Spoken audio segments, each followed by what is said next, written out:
السلام عليكم، شلونكم شباب؟ جاكم مقطع جديد، مقطع القائمة. أول شيء خلينا نشغل مقطع الاستعراض للتشكيل مثل ما تشوفوا قدامكم شباب. طبعا مبدئيا فهد طالب، جاي حسن، أحمد باسل. الناس اللي ما شافوا القائمة راح أذكرها بشكل سريع. عندكم مصطفى سعدون، حسين علي، أحمد يحيى، وميرخاس دوسكي. وعندكم قدامكم ريفين سولاخ، فرانس بطرس، مناف يونس، علي فائز، سعد ناطق، أكام هاشم، زيد تحسين. عندنا نجي منا ايمار شير، اسامه رشيد، امير العماري، وسجاد جاسم. قوقيه محمد قاسم. اوكي. عندكم هنا علي جاسم، ماركو فرج، يوسف الامين، ايمن حسين، مهند علي، محمد جواد، علي الحمادي، بيتر قورقيس، منتظر الماجد، وبايش. هاي القائمه. طبعا شباب، اول شيء اللي ما ضغط لايك من لايك، واللي ما مشترك منه يشترك. ومنتخبنا حلم وطن، هذا الهاشتاج اللي اطلقوه. صراحة أنا أشوف هاشتاج بوقته. ليش؟ لأنه قبل كل شيء يا شباب خليني أحكي بنقطة مهمة يا شباب. من نزلت القائمة تقريبا حاليا صار لها نص ساعة ساعة، دا أشوف انتقادات بشكل كبير. هواية ناس ما عاجبهم. زين، خلني يجيها موضوع واحدة بوحدة. مبدئيا القائمة ضمت 30 لاعب، هذول 30 لاعب قبل مباراة كوريا بيومين أو ثلاثة راح يصيرون 23 لاعب. حلو، 7 لاعبين راح يتم استبعادهم. من ثول 7 لاعبين لحد الآن ما ندري. تمام، هو راح يجرب اللاعبين بالمعسكر ويستبعد منهم 7 لاعبين. حلو حلو. نجي للاعبين اللي موجودين. هواية ناس ما يعرفون انه زيدان اقبال مسوي عملية ومصاب وما يقدر يلعب الاكثر من شهر. فالناس اللي ما عندها اطلاع وما عندها معلومات لا يجي يتفلسف ويقول زيدان اقبال ليش مساحبه وما ادري شنو. يا اخي تنتقد وانت ما عندك معلومات، يا اخي ما يصير. زيدان اقبال وعلي يوسف وامجد عطوان ذول مصابين ما يقدرون يلعبون، فهذول خلصنا منهم. نجي، انا صراحه اشوفها عوده قويه لمن؟ قوقيه ومحمد قاسم. انا اتمنى ان عودتكم تكون مو مثل خليجي، يكون بالبدايه موجودين بالقائمه وراها ما نشوفهم. لا، عودتهم تكون موجوده مو هم اللي يتم استبعادهم. هل 7 لاعبين ذول حيروحون. اتمنى ان يكونوا موجودين بالقائمه النهائيه، على الاقل واحد منهم. على الاقل محمد قاسم يكون موجود. صراحه بالنسبه لي محمد قاسم انا اشوفه اهم. نجي للاعبين الجدد بالقائمه. عندنا ايمار شير. ايمار شير انا متحمس اشوفه بالمنتخب. لاعب خط وسط ممتاز صراحه. يعني اريد اشوفه بالمنتخب. ايمار شير اريد اشوفه بالمنتخب. وعندنا اللاعب الثاني محمد جواد اللي بدع باخر كم جوله بالدوري العراقي ويا الجويه. المدرب شاف لاعب مهاجم بهالامكانيه بهالاهداف بهالهاتريك بهاللعب، اكيد حيستدعيه. وعندنا اللاعبين العائدين. عندنا سعد ناطق. سعد ناطق طبعا شبه هوايه وناس شفت انه عليه بعض الانتقادات. بعض الناس اللي ما يريدوه سعد ناطق انا اشوفه هو من غاب ومن انصاب ترى دفاعنا صار يعني اسوأ. سعد ناطق قبل لا تجي الاصابات وهاي الوضعيه، لا سعد ناطق ممتاز. فان شاء الله نقول الله يبعد عن الاصابات ويقدم مبارتين حلوه اذا كان موجود. خلونا نبتعد عن الانتقاد.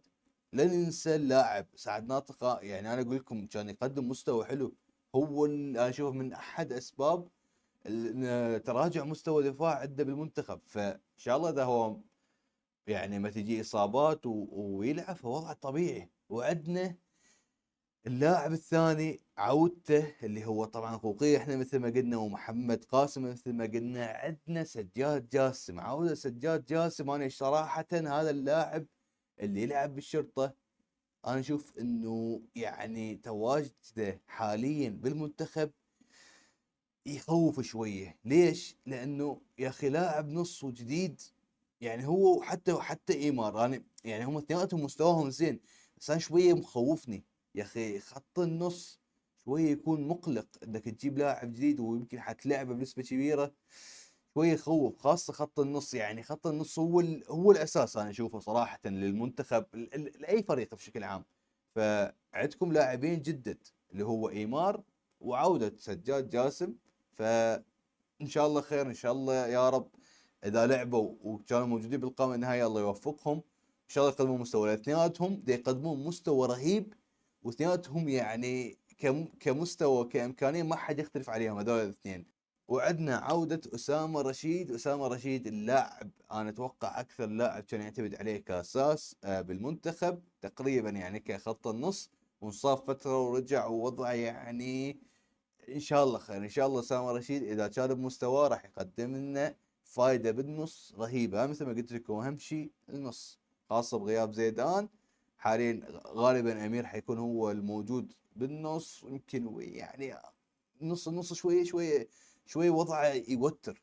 طبعا ابرز الغيابات اللي كانت ويانا بالقائمه، يعني انا صراحه اللي يعني هذا اللاعب كنت اتمناه والله يكون موجود. والله اللاعب هذا كنت اتمناه يكون موجود، اللي هو علي كاظم. بس ما دا افتهم هاي موضوع علي كاظم، ليش علي كاظم دائما موجود بس نجيها بغير الصوره، يعني بغير نظره. لا تنسوا شباب، حتى لو كان علي كاظم موجود، فمن الصعب ومن المستحيل انه علي كاظم يكون اساسي. ليش؟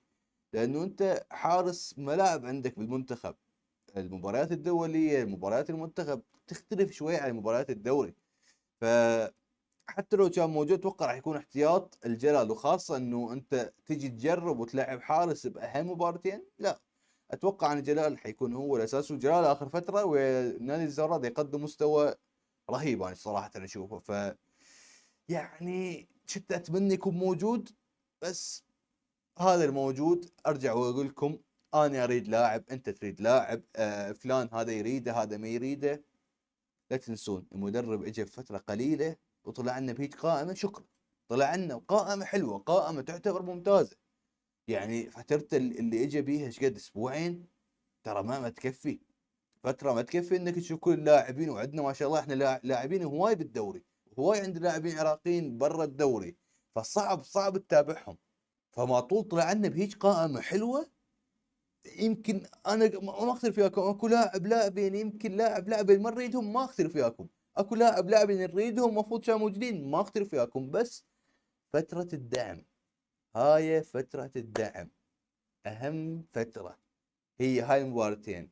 يا اما نكون او لا نكون، الله لا يقول نروح ملحق، نريد نضمنها. يعني ان شاء الله انه احنا دعمنا هواي، صبرنا هواي، فقط على الاسبوعين هاي. يا رب كل توفيق لمنتخبنا وكل التوفيق للمدرب آلنود. هذول اللاعبنا، هذول اللي موجودين. يعني انا ادري هواي ناس كانوا يريدون تحسين بعض المراكز، بس لا تنسوا انه ذول اللاعبين اللي عندنا منين يجيب؟ ما يقدر عليك. هذول اللاعبين موجودين، فارضوا بالامر الواقع، ادعموا المنتخب، وان شاء الله خير. تفائلوا بالخير، ان شاء الله اللعبتين يتحدي ونفوز ونتأهل ونكون مرتاحين. اللي ما ضغط لايك اتمنى يضغط لايك، واللي ما مشترك اتمنى يشترك، ونشوفكم ان شاء الله مقاطع جاية. مع السلامة.